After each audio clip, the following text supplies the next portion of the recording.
వినపడుతుందా అండి? వినపడుతుందా?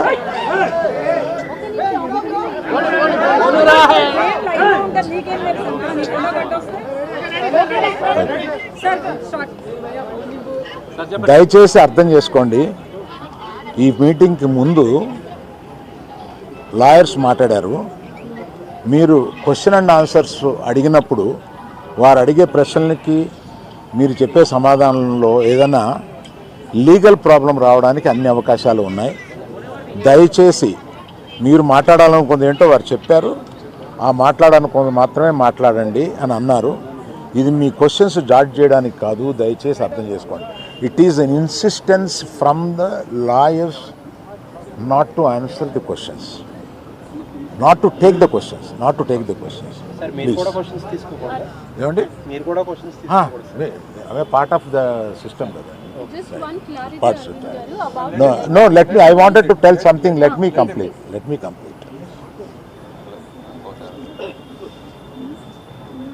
ఒక ఆల్ ఇండియాలో ఈ కలెక్షన్స్ బ్రేక్ చేసిన సినిమాలో తన కష్టం, ఆ సినిమాకి అంత కలెక్షన్స్ రావడం, ఇవన్నీ చేసిన ఒక సినిమాకి అతను వెళ్ళి మొదటి షోలో తను కూర్చొని జనం దీన్ని ఎంత అప్రిషియేట్ చేస్తున్నారు, తనని ఎలా రిసీవ్ చేసుకున్నారు అని చూసుకునే అదృష్టం లేకపోయింది వాళ్ళ. Because of an unfortunate incident he had to come back. ఆ తర్వాత ఒక తండ్రిగా నాకు ఇంత సాధించి ఇంత పెద్ద సినిమా తీసిన అతను లాస్ట్ 2 వీక్స్గా ఈ గార్డెన్లో మూల కూర్చుని ఉంటున్నాడు. రోజు ఆ పైన ఉంటున్నాడు, లేకపోతే ఇక్కడ ఉంటున్నాడు. నేను ఒకసారి ఈ గార్డెన్ దగ్గరికి వచ్చి, ఏంటయ్యా ఇట్లా ఉంటావు నువ్వు, వెళ్ళి ఫ్రెండ్స్ దగ్గరికన్నా వెళ్ళు, లేకపోతే ఏదైనా ఊరన్నా వెళ్ళు, ఏదైనా బ్రేక్ తీసుకో, ఇందులోనే ఉండి నువ్వు ఇట్లాగ మరోజుగా ఇలా కూర్చుని ఉంటావు, దేశం అంతా నీ సినిమాని సెలబ్రేట్ చేసుకుంటుంటే నువ్వు ఇట్లా కూర్చుని ఉంటావు అంటే, సో అన్ఫార్చునేట్ ఇన్సిడెంట్ కరెక్ట్గా ఇప్పుడు జరిగింది. We don't know why, but the nature did it like that, let me take it, తర్వాత ఎప్పుడైనా వెళ్తాలే అని ఢిల్లీలో సెలబ్రేట్ చేస్తామని, బీహార్లో సెలబ్రేట్ చేస్తామని, బాంబేకి ఒక ప్లస్ మీట్కి రమ్మని, ఇట్లాగే రకరకాల సెలబ్రేట్ ఇవన్నీ వస్తున్నా కూడా it is not the time. It is ఒక ఫ్యామిలీ తందులు తన అభిమానుల ఫ్యామిలీలా అయిపోయినందువల్ల అతన్ని చూస్తుంటే నాకే కడుపు తరుపుకుంటుంది. ఎందుకంటే మీరు కూడా ఒకటి అర్థం చేసుకోండి, 22 సంవత్సరాలు తను కష్టపడి ఈ పేరు సంపాదించుకున్నాడు. ఇది ఒక రోజుతో వచ్చింది కాదు, ఒక సినిమాతో వచ్చింది కాదు, ఒక ప్రెస్ మీట్తో వచ్చింది కాదు, ఒక ఇన్సిడెంట్తో వచ్చింది కాదు. ఇది క్రమక్రమంగా అతను బిల్డప్ చేసుకున్నాడు. ఆ బిల్డప్ చేసుకోవడం కాదు, 3 జనరేషన్స్ నుంచి వస్తుంది. మీరు ఎప్పుడైనా 3 జనరేషన్స్ని చూశారు, ఎప్పుడైనా మేము ఇట్లాంటి బ్లేమ్ తీసుకున్నామా, మేము ఇలా బిహేవ్ చేస్తాము, ఇలా ఇర్రేషనల్గా ఉంటామా? మీరే అర్థం చేసుకోండి.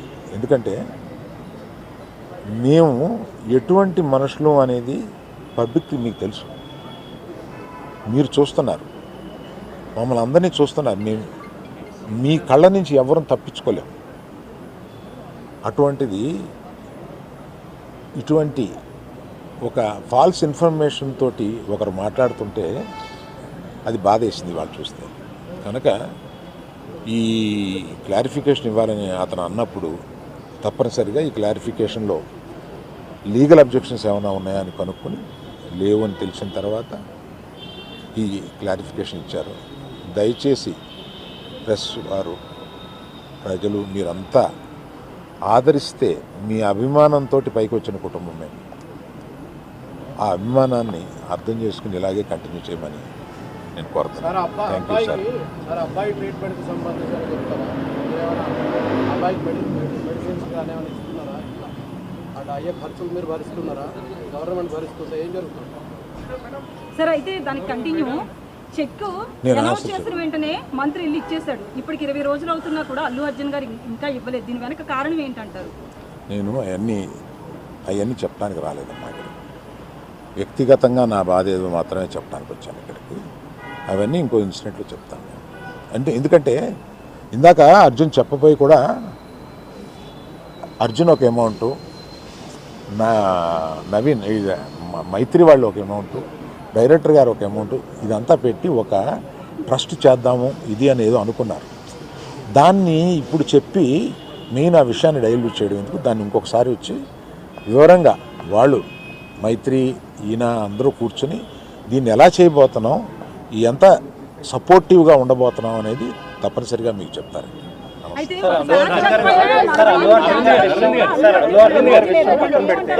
సీఎం గారు ఇండస్ట్రీ మీద కూడా కొంచెం అప్సెట్ గా ఉన్నట్టు అనిపిస్తుంది. ఒకసారి అరవింద్ గారు